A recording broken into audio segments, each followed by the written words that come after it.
फिर से मैं अनुप्रास अलंकार स्पष्ट करती हूँ।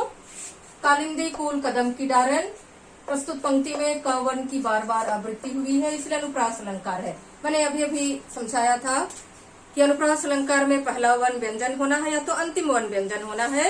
इस पंक्ति में पहला वर्ण व्यंजन है, क वर्ण की बार बार आवृत्ति हुई है। परिभाषा में भी काव्य की जिन पंक्तियों में व्यंजन वर्ण की बार बार आवृत्ति हो वहाँ अनुप्रास अलंकार होता है। दूसरा उदाहरण भी हमने लिखा है, सुरभित सुंदर सुखद सुमन तुझ पर खिलते हैं। प्रस्तुत पंक्ति में भी स वर्ण की आवृत्ति बार बार हुई है, इसलिए अनुप्रास अलंकार। जब भी आप अलंकारों का स्पष्टीकरण करें तो आपको इसी तरह लिखना है कि प्रस्तुत पंक्ति में जैसे यहाँ स वर्ण की आवृत्ति है तो स वर्ण की बार बार आवृत्ति हुई है, इसलिए अनुप्रास अलंकार लिखना। इस तरह उदाहरण में को स्पष्ट करते हुए लिखना है। अब शब्द अलंकार का दूसरा भेद है यमक अलंकार।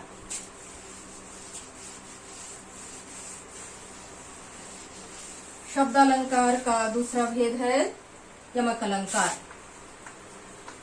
यमक अलंकार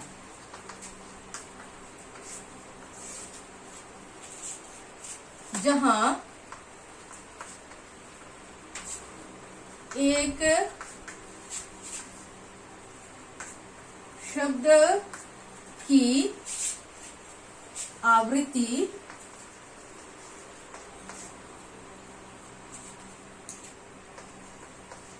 एक से अधिक बार होती है, किंतु हर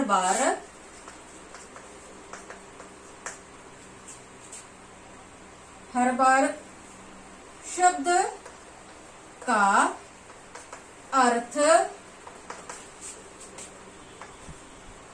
भिन्न होता है। वहां हर बार अर्थ भिन्न होता है, वहां यमक अलंकार होता है।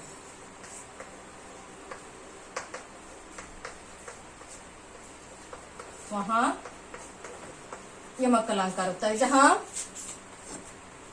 एक शब्द की आवृत्ति यानी दोहराव एक से अधिक बार होती है, लेकिन हर बार उस शब्द का अलग अलग अर्थ होगा, वहां यमक अलंकार होता है।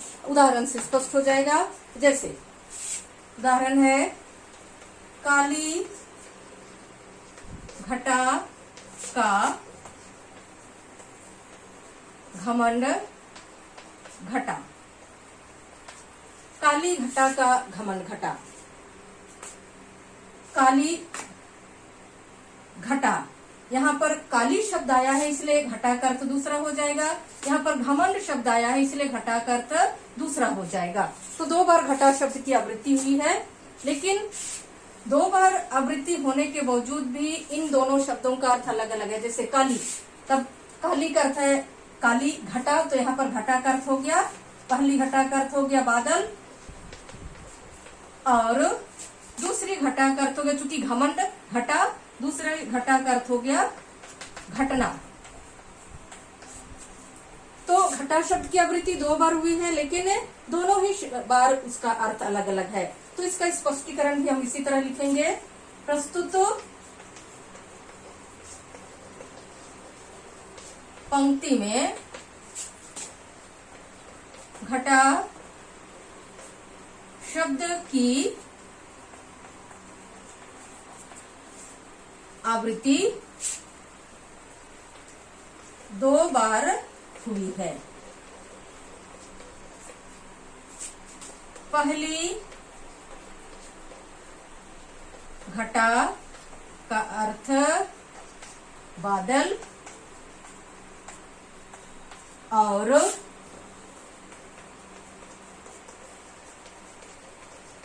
दूसरी घटा का अर्थ घटना। दूसरी घटा का अर्थ है घटना, इसलिए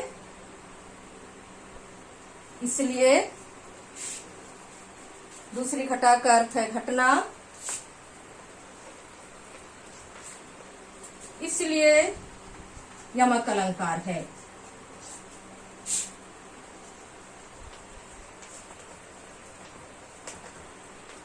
इसलिए यमक अलंकार है। आप ध्यान से सुने, प्रस्तुत पंक्ति में काली घटा का घमंड घटा, घटा शब्द की 2 बार आवृत्ति हुई है। पहली घटा का अर्थ है बादल और दूसरी घटा का अर्थ है घटना यानी कम होना, इसलिए यमक अलंकार। यमक का अर्थ होता है जोड़ा। ये दोनों शब्द जोड़े में आए हैं, लेकिन जोड़े में आने के बावजूद भी इनका अर्थ अलग है, इसलिए यमक अलंकार में परेशानी नहीं होनी चाहिए। एक ही शब्द की 2 बार आवृत्ति होगी, लेकिन अलग अलग अर्थों में। उसी तरह दूसरा उदाहरण है, वे 3 बेर खाती थी, वे 3 बेर खाती हैं।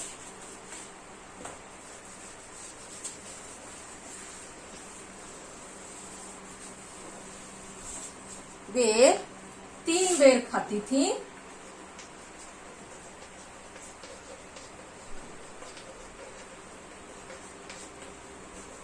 खाती थी,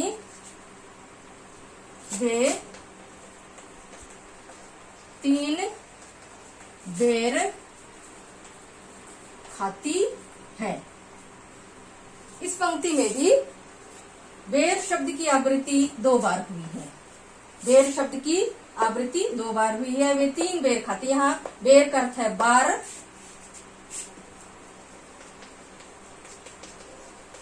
बार, और यहाँ बेर का अर्थ हो गया फल।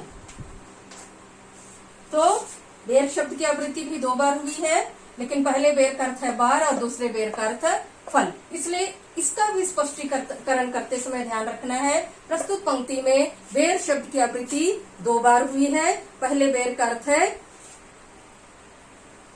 बार, दूसरे बेर का अर्थ है फल। तो इस तरह स्पष्टीकरण करके लिखना।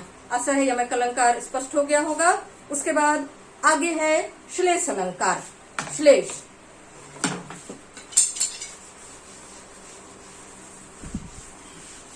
अगला शब्द अलंकार का तीसरा भेद है श्लेष अलंकार। शब्दालंकार का तीसरा भेद है श्लेष अलंकार। श्लेष का अर्थ होता है चिपकना। हमने नीची कक्षाओं में अनेकार्थक शब्द पढ़े हैं। अनेकार्थक शब्द उसी तरह, अनेकार्थक शब्द की तरह ही जैसे एक शब्द के कई भिन्न भिन्न अर्थ होते हैं, वैसे ही श्लेष अलंकार में भी उस शब्द के कई भिन्न भिन्न अर्थ होंगे। परिभाषा, काव्य की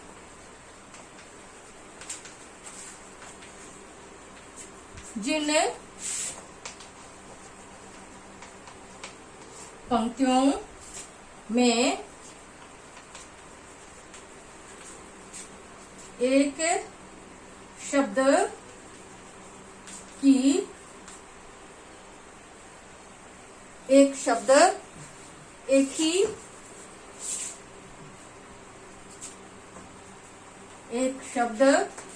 एक ही बार आता है, किंतु उसके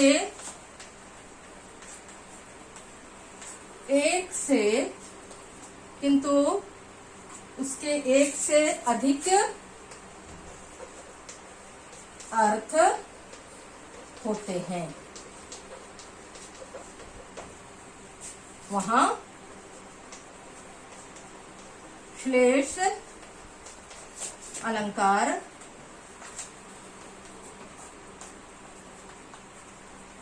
होता है। काव्य की जिन पंक्तियों में एक शब्द एक ही बार आता है, एक शब्द एक ही बार आता है, किंतु उसके एक से अधिक अर्थ होते हैं, वहां श्लेष अलंकार होता है। जैसे सुब्रन को ढूंढत फिरत, सुब्रन को ढूंढत फिरत कवि व्यभिचारी चोर। ढूंढत फिरत, सुबरन को ढूंढत फिरत कवि व्यभिचारी चोर। यहाँ सुबरन शब्द आया। सुबरन, सुबरन को ढूंढत फिरत कवि व्यभिचारी चोर। तो सुबरन के एक से अधिक अर्थ होंगे, कई अर्थ होंगे, और उसी के अनुसार, इस अर्थ के अनुसार ही कवि व्यभिचारी और चोर के अनुरूप अलंकार होगा। जैसे सुबरन कवि के लिए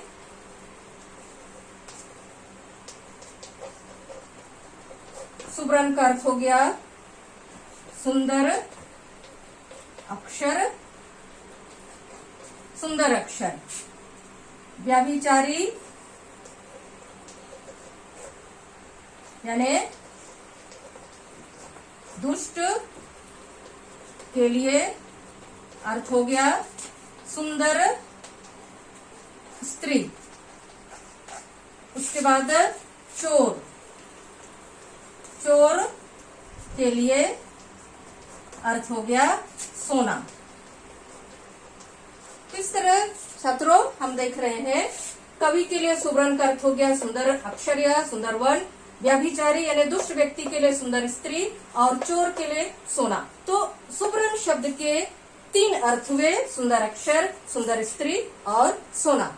तो इसमें भी जैसे मैंने अनुप्रास और यमक में किस तरह स्पष्टीकरण करना है उसको समझाया था, उसी तरह इसमें भी लिखना है। प्रस्तुत पंक्ति में सुबरन शब्द की आवृत्ति एक बार ही हुई है, लेकिन इसके 3 भिन्न भिन्न अर्थ हैं। कवि के लिए सुंदर अक्षर या सुंदर वर्ण, व्यभिचारी व्यक्ति के लिए, दुष्ट व्यक्ति के लिए सुंदर स्त्री, और चोर के लिए सोना। तो एक ही शब्द के 3 अर्थ हुए और उस शब्द में 3 अर्थ चिपके हुए हैं, इसलिए श्लेष अलंकार हुआ।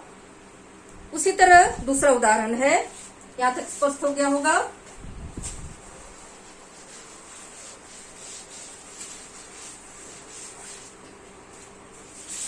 दूसरा उदाहरण, मधुबन की छाती को देखो, सूखी इसकी कितनी कलियां। यहाँ पर कलियां शब्द के 2 अर्थ हैं। पहला अर्थ हो गया अध खिला फूल, दूसरा अर्थ हो गया कलियां का युवा अवस्था के पूर्व की अवस्था, यानी किशोरावस्था। तो श्लेष अलंकार का दूसरा उदाहरण है, मधुबन की छाती को देखो, सूखी इसकी कितनी कलियां। यहाँ पर कलियां शब्द के 2 अर्थ हैं, क्योंकि कलियां शब्द में 2 अर्थ चिपके हुए हैं। कलियां का एक अर्थ है खिला फूल, कलियां का और दूसरा अर्थ है युवावस्था के पूर्व की अवस्था, यानी किशोरावस्था। तो इसका भी स्पष्टीकरण करते समय आपको ध्यान रखना है, प्रस्तुत पंक्ति में कलियां शब्द की आवृत्ति एक ही बार, कलियां शब्द एक ही बार आया है, लेकिन कलियां शब्द के 2 भिन्न भिन्न अर्थ हैं। एक कलियां का अर्थ है अधखिला फूल, दूसरी कलियां का अर्थ है युवावस्था के पूर्व की अवस्था। या तो आप इसको सिर्फ कली केवल लिख सकते हैं, ये भी सही है। आशा है अलंकार, शब्द अलंकार के तीनों भेद आप लोग अच्छी तरह समझ गए होंगे। मैं 2-3 उदाहरण नोट्स में लिख दी हूँ, आप अच्छी तरह वीडियो देखेंगे, समझेंगे और नोट्स उतारेंगे। धन्यवाद।